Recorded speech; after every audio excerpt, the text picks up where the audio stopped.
Olá, seres! E aí, como vocês estão, pessoas?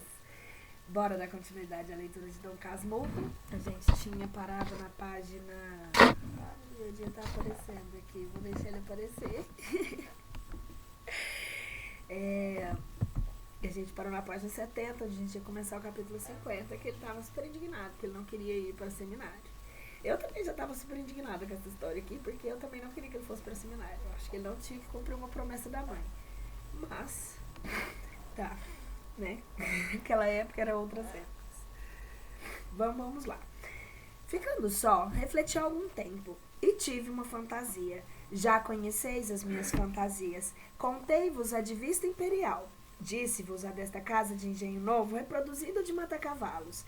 A imaginação da companheira de toda a minha existência viva, rápida, inquieta, alguma vez tímida e amiga de empacar, a mais delas, capaz de engolir campanhas e campanhas correndo. Creio haver lido em Tácito que as éguas íberas concebiam pelo vento. Se não foi ele, foi noutro autor antigo, que entendeu guardar essa crendice nos seus livros. Neste particular, a minha imaginação era uma grande égua íbera, a menos brisa que lhe dava num potro, que saía logo o cavalo de Alexandre.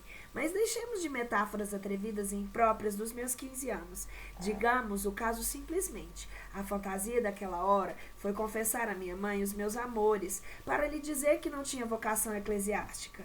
A conversa sobre vocação tornava-me agora toda inteira, e ao passo me assustava. Abria uma porta de saída. Sim, é isto, pensei. Vou dizer à mamãe que não tenho vocação e confesso o nosso namoro. Se ela duvidar, conto o que se passou outro dia. O penteado, o resto. Capítulo 51. Audiência secreta. O resto fez-me ficar mais algum tempo no corredor pensando. Vi entrar Dr. João da Costa e preparou-se logo o voltarete do costume. Minha mãe saiu da sala e, dando comigo, perguntou se acompanhara a Capitu. Não, senhora, ela foi só. E quase investindo para ela. Mamãe, eu queria lhe dizer uma coisa. O que é? Toda assustada, quis saber o que é que me doía, se cabeça, se o peito, o estômago, e apalpava-me para ver se tinha febre. Não tenho nada, não, senhora. Mas então o que é?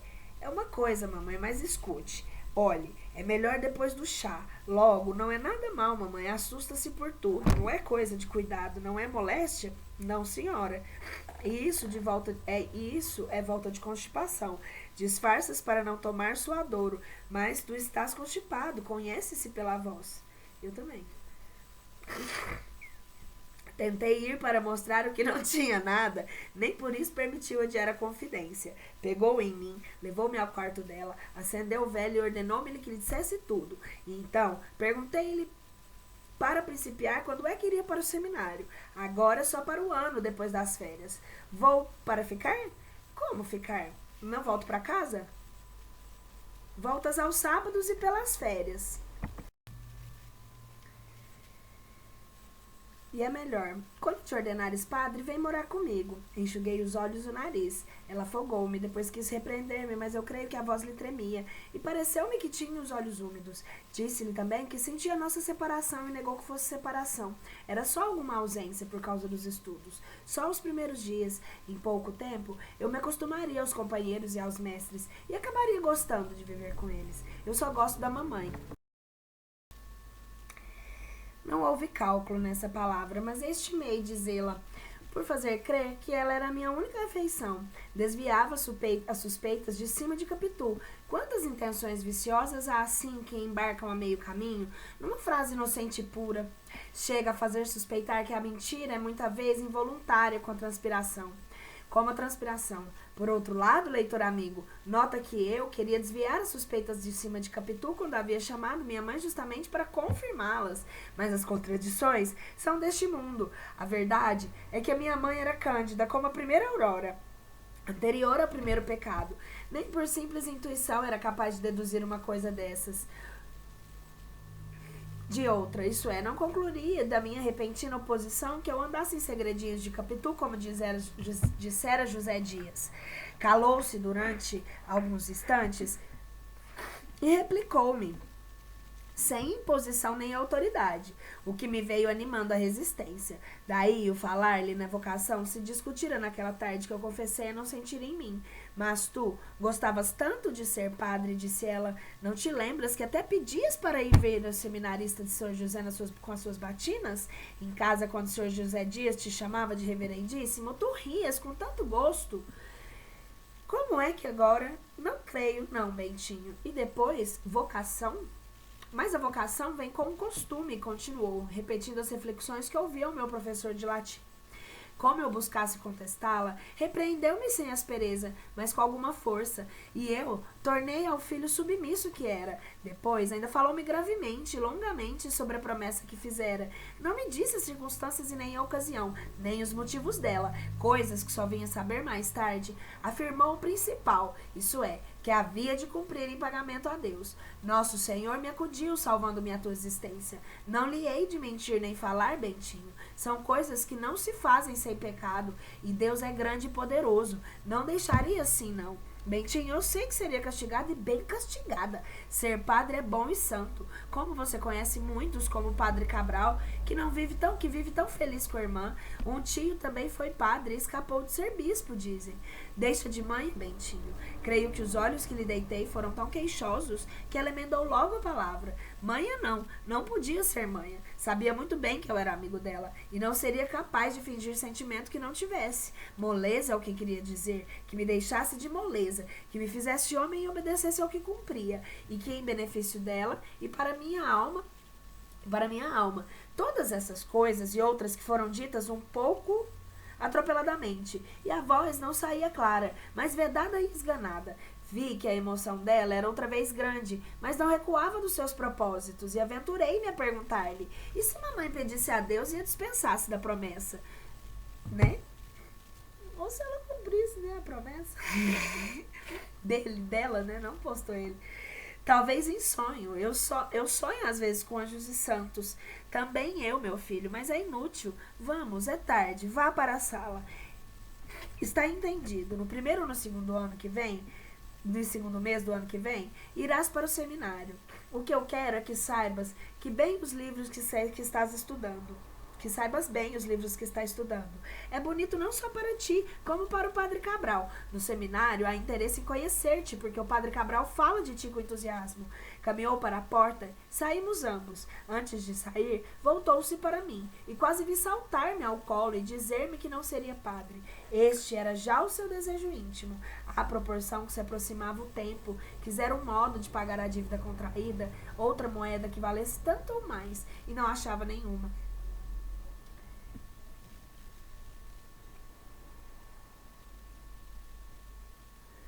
Capítulo 52.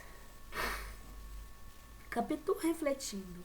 No dia seguinte, fui à casa vizinha logo que pude. Capitu despedia-se de duas amigas que tinham ido visitá-la, Paula e Sancha, companheiras de colégio, aquela de 15, entre esta de 17 anos, a primeira filha de um médico e a segunda de um comerciante de objetos americanos. Estava abatida e trazia um lenço atado na cabeça. A mãe contou-me que fora o excesso de leitura na véspera, mas antes e depois do chá, na sala e na cama, até muito tempo depois da meia-noite, e com lamparina. Se eu acendesse vela, mamãe zangava-se. Já estou boa. E como desatasse o lenço, mamãe disse-lhe timidamente que era melhor atá-lo, mas Capitu respondeu que não era preciso, estava boa. Ficamos sós na sala. Capitu confirmou a narração da mãe, acrescentando que passara mal por causa do que ouvia na minha casa. Também eu lhe contei o que se dera comigo, a entrevista com minha mãe, as minhas súplicas, as lágrimas dela e, por fim, as últimas respostas decisivas. Dentro de 2 ou 3 meses, iria para o seminário. Que faríamos agora? Capitu ouvia-me com atenção sôfrega, depois sombria. Quando acabei, respirava a custo, como prestes a estalar de cólera, mas conteve-se. Há tanto tempo que isso sucedeu que eu não posso dizer com segurança se chorou deveras ou se somente enxugou os olhos. Cuido que os enxugou somente. Vendo-lhe o gesto, peguei-lhe na mão para animá-la, mas também eu precisava ser animado. Caímos no canapé e ficamos a olhar para o ar. Minto, ela olhava para o chão. Fiz o mesmo logo que a vi assim, mas eu creio que Capitu olhava para dentro de si mesma enquanto eu fitava deveras o chão, roído das fendas, 2 moscas andando em pé de cadeira lascado. Era pouco, mas distraía-me da aflição. Quando tornei a olhar para Capitu, vi que não se mexia e fiquei com tal medo que sacudi brandamente. Capitu tornou cá para fora e pediu-me outra vez que contasse o que se passara com a minha mãe. Satisfi-la, atenuando o texto dessa vez, para não amorfiná-la. Nem me chames de dissimulado, chame-me de compassivo. É certo que receava perder Capitu, sem que lhe morressem as esperanças todas, mas doía-me vê-la padecer. Agora, a verdade última, a verdadeira das verdades, é que já me arrependia de haver falado à minha mãe antes de qualquer trabalho afetivo por parte de José Dias. Examinando bem, eu não quisera ter ouvido um desengano que eu reputava certo, ainda que demorado. Capitu refletia e refletia. Capítulo 53. Você tem medo? De repente, cessando a reflexão, fitou em mim os olhos de ressaca e perguntou-me se tinha medo. Medo? Sim, pergunto se você tem medo. Medo de quê? Medo de apanhar, medo de ser preso, de andar, de trabalhar. Não entendi. Se ela tem dito simplesmente vamos embora, pode ser que eu obedecesse ou não. Em todo caso eu entenderia, mas aquela pergunta assim vaga e solta eu não pude atinar o que era. Mas eu não entendo. De apanhar? Sim. Apanhar de quem? Quem é que me dá pancada? Capitu fez um gesto de impaciência. Os olhos de ressaca não se mexiam e pareciam crescer. Sem saber de mim e não querendo interrogá-la novamente, entrei a cogitar de onde vinham pancadas e por que também, por que é que seria preso e quem que é que havia de me prender. Vale-me Deus! E de imaginação de Alijube, uma casa escura e infecta. Imaginação de Aljube, uma casa escura e infecta. Também vi a Presiganga, o quartel dos Barbonos e a casa de correção. Todas essas belas instituições sociais me envolviam o seu mistério, sem que os olhos de ressaca de Capitu deixassem de crescer para mim a tal ponto que as fizessem esquecer de todo. O erro de Capitu foi não deixá-lo crescer infinitamente antes de diminuir até as dimensões normais e dar-lhes o movimento do costume. Capitu tornou ao que era e disse-me que estava brincando. Não precisava afligir-me e, com um gesto cheio de graça, bateu-me na cara, sorrindo e disse: medroso. Eu? Mas não é nada, Bentinho. Pois quem é que dá de dar pancada ou prender você? Desculpe, que eu hoje sou meia maluca. Quero brincar e... Não, Capitu, você não está brincando. Nesta ocasião, nenhum de nós tem vontade de brincar. Tem razão, foi só maluquice, até logo. Como até logo? Está me voltando a dor de cabeça, vou botar uma rodela de limão nas fontes. Fez o que disse e atuou o lenço outra vez na testa. Em seguida, acompanhou-me ao quintal para se despedir de mim, mas ainda aí tivemos por alguns minutos sentados sobre a borda do poço. Ventava e o céu estava coberto. Capitu falou novamente da nossa separação como de um fato certo e definitivo, por mais que eu, receoso disso mesmo, buscasse agora razões para animá-la. Capitu, quando não falava, riscava o chão com um pedaço de taquara, nas narizes e perfis. Desde que se metera a desenhar, era uma das suas diversões. Tudo lhe servia de papel e lápis. Como me lembrassem os nossos nomes abertos por ela no muro, quis fazer o mesmo no chão e pedi-lhe a taquara. Não me ouviu ou não me atendeu. Capítulo 54, primeiro filho. De cá, deixe-me escrever uma coisa. Capitu olhou para mim, mas de um modo que me fez lembrar a definição de José Dia, oblíquo e dissimulado. Levantou o olhar, sem levantar os olhos. A voz, um tanto sumida, perguntou-me: diga-me uma coisa, mas fale a verdade. Eu não quero disfarce. Há de responder com o coração na mão. O quê? Diga. Se você tivesse de escolher entre mim e sua mãe, quem é que escolheria? Eu? Fez sinal que sim. Eu escolhia... Mas por que escolher? Mamãe não é capaz de me perguntar isso. Pois sim, eu me pergunto. Suponho que você está no seminário e recebe a notícia de que eu vou morrer. Não diga isso. Ou que mato de saudades, ou que se você não vier logo, e a sua mãe, que se não quiser que venha. Diga-me, você vem? Venho. Contra a ordem de sua mãe? Contra a ordem de mamãe. Você deixa o seminário de sua mãe, deixa tudo para me ver morrer? Não fale morrer, Capitu. Capitu teve um risinho descorado e incrédulo, e com a taquara escreveu uma palavra no chão e inclinei-me e li. Mentiroso. Era tão estranho tudo aquilo que eu não achei resposta. Não atinava com a razão do escrito, como não atinava quando falado. Se me acudisse ali uma injúria ou grande ou pequena, é possível que eu escrevesse também com a mesma taquara, mas não me lembrava de nada, tinha a cabeça vazia. Ao mesmo tempo, tornei-me o receio de alguém que pudesse ouvir ou ler. Quem se éramos sós? Dona Fortunata chegara mais uma vez à porta da casa, mas entrou logo depois. A solidão completa. Lembra-me que umas andorinhas passaram por cima do quintal e foram para os lados do morro de Santa Teresa.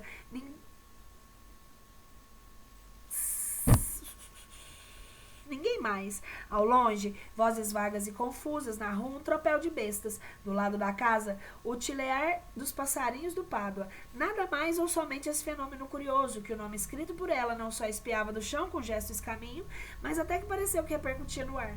Tive então uma ideia ruim. Disse-lhe que, afinal de contas, a vida de padre não era tão má, e eu poderia aceitá-la sem grande pena. Com o desforço era pueril, mas eu sentia secreta a esperança de vê-la tirar-se em minha lavada em lágrimas. Capitu limitou-se a arregalar muito os olhos e acabou por dizer: padre é bom, não há dúvida. Melhor que padre é só cônego, por causa das meias roxas. O roxo é uma cor muito bonita. Pensando bem, é melhor cônego. Mas não se pode ser cônego sem ser primeiramente padre, disse-lhe mordendo os beiços. Bem, comece pelas meias pretas, depois virão as roxas.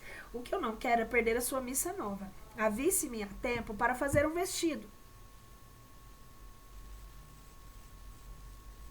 Um vestido à moda, saia balão e babados grandes. Mas talvez nesse tempo a moda seja outra. A igreja há de ser grande. Carmo ou São Francisco, ou Candelária. Candelária também, qualquer uma serve, contanto que eu ouça a missa nova.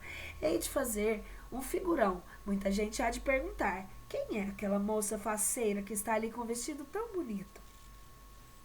Aquela é Dona Capitolina, uma moça que morou na rua de Mata-Cavalos. Que morou? Você vai mudar-se? Quem sabe onde é que há de morar amanhã? Disse ela com um tom leve de melancolia, mas tomado logo do sarcasmo. E você no altar metido na alva, com capa de ouro por cima, cantando Pater Noster? Ah, como eu sinto não ser poeta romântico para dizer que isso era um duelo de ironias. Contaria os meus botes e os dela, e a graça e uma prontidão de outro, e o sangue correndo, e o furor na alma, até o meu golpe final que foi este. Pois sim, Capitu, você ouvirá a minha missa nova, mas com uma condição. Ao que ela respondeu: vossa reverendíssima pode falar. Promete uma coisa? Que é? Diga se promete. Não sabendo o que é, não prometo. A verdade são duas coisas, continuei eu, por haver me acudido a outra ideia. Duas? Diga quais são. A primeira é que só há de confessar comigo, para eu lhe dar a penitência e a absolvição. Assim é que a primeira está prometida, disse ela, vendo-me hesitar, e acrescentou que esperava a segunda.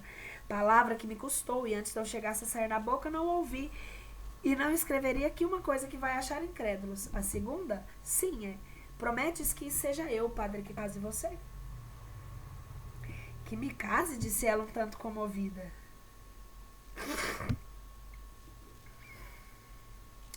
Logo depois, se fez descair os lábios e abanou a cabeça. Não, Bentinho, disse, seria esperar muito tempo. Você não vai ser padre já amanhã, leva muitos anos. Olhe, prometo outra coisa. Prometo que há de batizar o meu primeiro filho. Capítulo 55.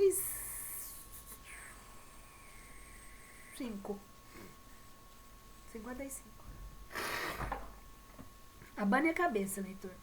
Abane a cabeça. Faça todos os gestos de incredulidade. Chegue a deitar fora este livro, se o tédio já não obrigou isso antes. Tudo é possível. Mas se não o fez antes e só agora, fio que torne de pegar o livro, que o abra na mesma página, sem crer por isso na veracidade do autor. Todavia, não há mais nada exato. Foi assim mesmo que Capitu falou, com tais palavras e maneiras. Falou do primeiro filho como se fosse a primeira boneca. Quando o meu espanto, sei também foi grande. Veio de mistura com uma sensação esquisita. Percorreu-me um fluido. Aquela ameaça de um primeiro filho, o primeiro filho de Capitu, o casamento dela com outro. Portanto, é a separação absoluta e perda, a aniquilação. Tudo isso produzia um tal efeito que eu não achei palavra nem gesto. Fiquei estúpido. Capitu sorria e eu via o primeiro filho brincando no chão.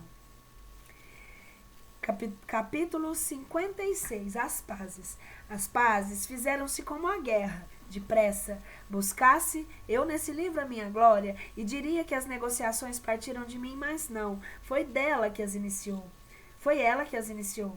Alguns instantes depois, como se eu tivesse cabisbaixo, ela baixou também a cabeça, mas voltando os olhos para cima, a fim de ver os meus. Fiz-me de rogado. Depois, quis levantar-me para ir embora, mas nem me levantei, nem sei se iria. Capitu ficou por uns olhos tão ternos, e a posição nos fazia tão súplices, que me deixei ficar. Passei-lhe o braço pela cintura, e ela pegou-me na ponta dos dedos, e, outra vez, Dona Fortunata apareceu na porta de casa. Não sei se para que se pra quê? Se me deixou tempo de puxar o braço. Desapareceu logo. Podia ser um simples descargo de consciência, uma cerimônia, como as rezas de obrigação sem devoção que dizem de tropel. Mas se não fosse para de certificar aos próprios olhos a realidade que o coração lhe dizia. Fosse o que fosse, o meu braço continuou a apertar a cintura da filha. E foi assim que nos pacificamos. O bonito é que cada um de nós queria agora as culpas para si. E pedíamos reciprocamente perdão. Capitu alegava a insônia, a dor de cabeça, o abatimento do espírito e, finalmente, os seus calundus. Eu, que era muito chorão por esse tempo, senti os olhos molhados. Era amor puro, era feito de padecismos da amiguinha, era ternura da reconciliação.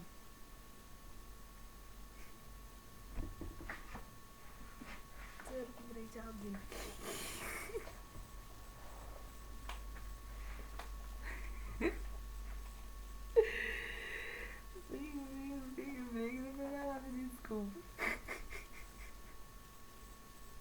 Tem que parar de brigar. Capítulo 57. A senhora saiu. Está bom, acabou, disse eu finalmente, mas explique-me só uma coisa. Por que é que você me perguntou se eu tinha medo de apanhar? Não foi por nada, respondeu o Capitu depois de alguma hesitação. Para que bulir nisso? Diga-me sempre. Foi por causa do seminário? Foi. Ouvi que lá dão pancada. Não, eu também não creio. A explicação agradou-me. Não tinha outra. Se, como penso, o Capitu não disse a verdade, força a reconhecer que não podia dizê-la, e a mentira dessas criadas que se dão pressa em responder às visitas que a senhora saiu. Quando a senhora não quer falar com ninguém, há nessa cumplicidade um gosto particular. O pecado em todo comum iguala por instantes a condição das pessoas, não contando o prazer que dá à cara das visitas enganadas e as costas com que elas descem. A verdade não saiu, ficou em casa no coração de Capitu, cochilando o seu arrependimento. E não desci triste nem zangado. Achei a criada galante, apetecível, melhor que a ama. As andorinhas vinham agora em sentido contrário, ou não seriam as mesmas? Nós é que éramos os mesmos. Ali ficamos, somando as nossas ilusões, os nossos temores. Começamos já a somar nossas saudades. Capítulo 58. Juramento do Poço. Não, exclamei de repente. Não o quê? Tinha havido alguns minutos de silêncio durante os quais refleti muito e acabei por uma ideia. O tom da exclamação, porém, foi tão alto que espantou a minha vizinha. Não há de ser assim, continuei. Diz que não estamos em idade de casar, que somos crianças, criançolas. Já ouvi dizer criançolas. Bem, mas 2 ou 3 anos passam depressa. Você jura uma coisa? Jura que só há de casar comigo? Capitu não hesitou em jurar, até que lhe vi as faces vermelhas de prazer. Jurou 2 vezes e uma terceira. Ainda que você se case com outra, cumprirei o meu juramento não casando nunca. Que eu case com outra? Tudo pode ser, Bentinho. Você pode achar outra moça que lhe queira, apaixonar-se por ela e casar. Quem sou eu para você lembrar-se de mim nessa ocasião? Mas eu também juro, Capitu, juro por Deus Nosso Senhor que só me casarei com você. Basta isso? Devia bastar, disse ela. Eu não me atrevo a pedir, mas sim. Você jura, mas juremos por outro modo. Juremos que nos havemos de casar com outro, haja o que houver. Compreendeis a diferença? Era mais que a eleição do cônjuge, era a afirmação do matrimônio. A cabeça da minha amiga sabia pensar claro e depressa. Realmente, a fórmula anterior era limitada, apenas exclusiva. Podíamos acabar solteirões, como o sol e a lua, sem mentir ao juramento do poço. Essa fórmula era melhor e tinha a vantagem de me fortalecer o contração contra a investidura eclesiástica. Juramos pela segunda forma e ficamos tão felizes que todo o receio de perigo desapareceu. Éramos religiosos, tínhamos o céu por testemunha. Eu já nem temia o seminário. Se teimarem muito, irei, mas faço de conta que é um colégio qualquer, não tomo ordens. Capitu temia nossa separação, mas acabou aceitando que era alvitre, que era o melhor. Nos afligimos, minha mãe, e o tempo correria até o ponto em que o casamento pudesse fazer-se. Ao contrário, qualquer resistência ao seminário confirmaria a denúncia de José Dias. Essa reflexão não foi minha, mas dela. Capítulo 59. Uma vela aos sábados. Eis aqui como, após tantas canseiras, tocávamos o porto a que nos devíamos ter abrigado logo. Não nos censures, piloto de má morte, não se navegam corações como outros mares deste mundo. Como os outros mares deste mundo.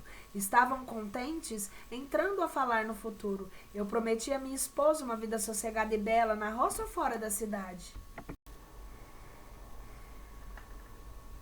Estávamos contentes e entramos a falar do futuro. Eu prometi a minha esposa uma vida sossegada e bela na roça ou fora da cidade. Viríamos aqui uma vez por ano. Se fosse em Arrabalde, seria longe, onde ninguém nos fosse aborrecer. A casa, na minha opinião, não devia ser grande nem pequena, um meio termo. Plantei-lhe flores, escolhi móveis, um sede e um oratório. Sim, havíamos de ter um oratório bonito, alto, de jacarandá, com a imagem de Nossa Senhora da Conceição.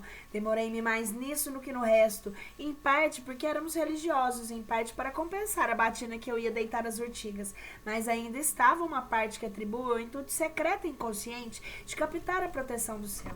Havíamos de acender uma vela aos sábados. Capítulo 60. Um meio termo.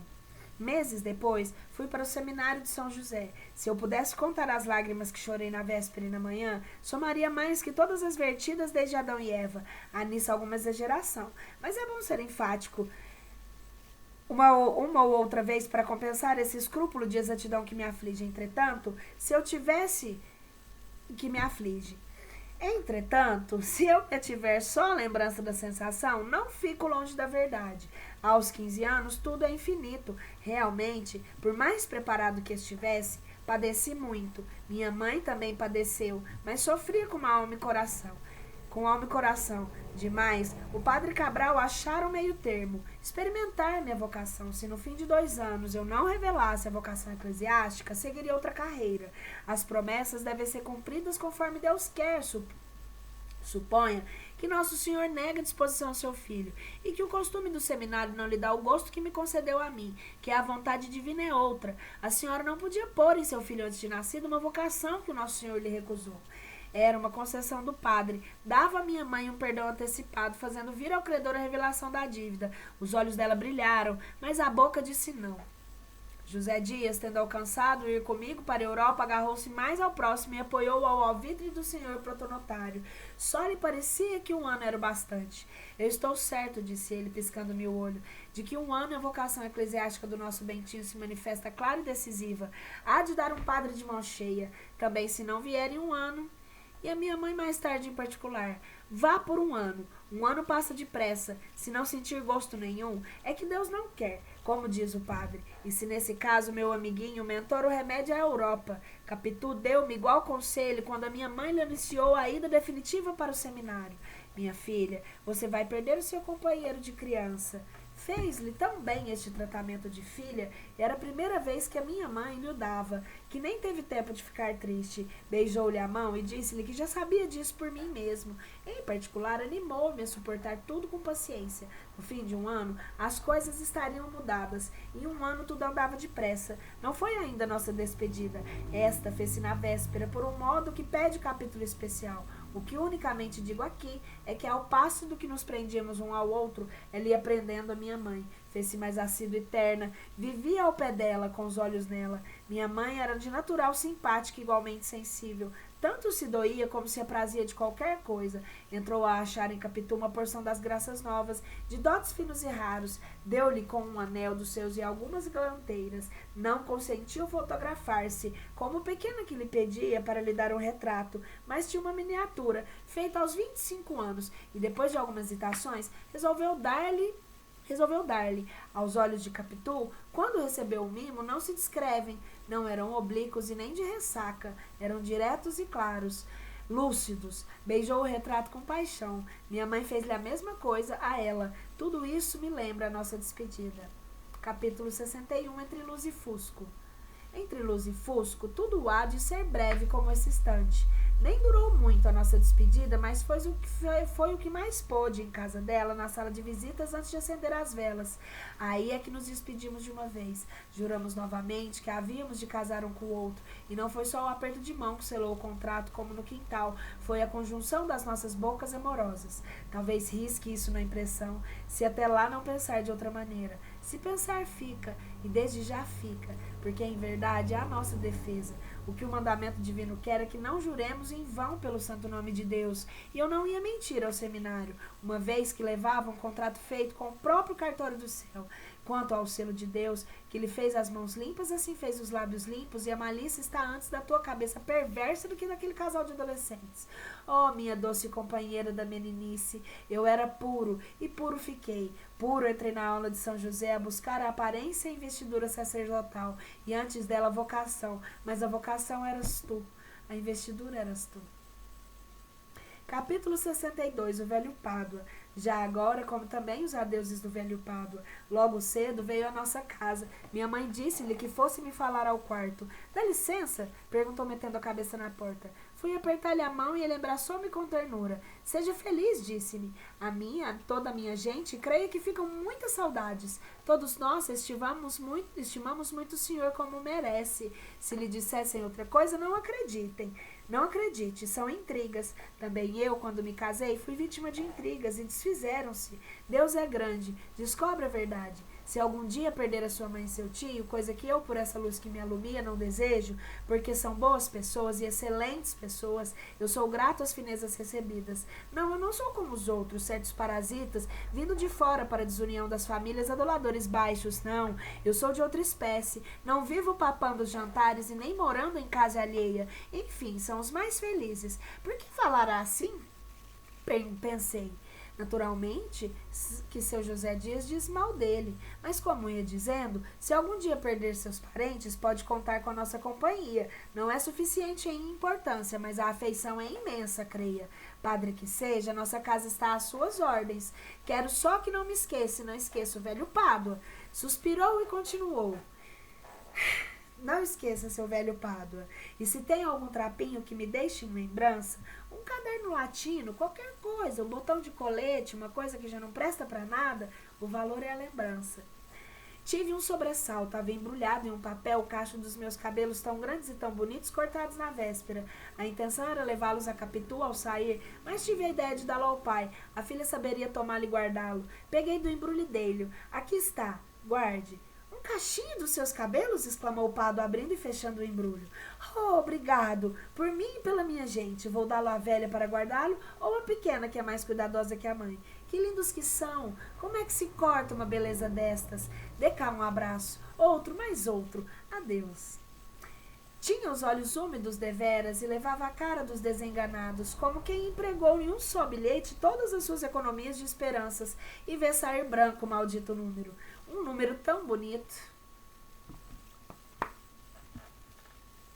Amanhã continuamos, porque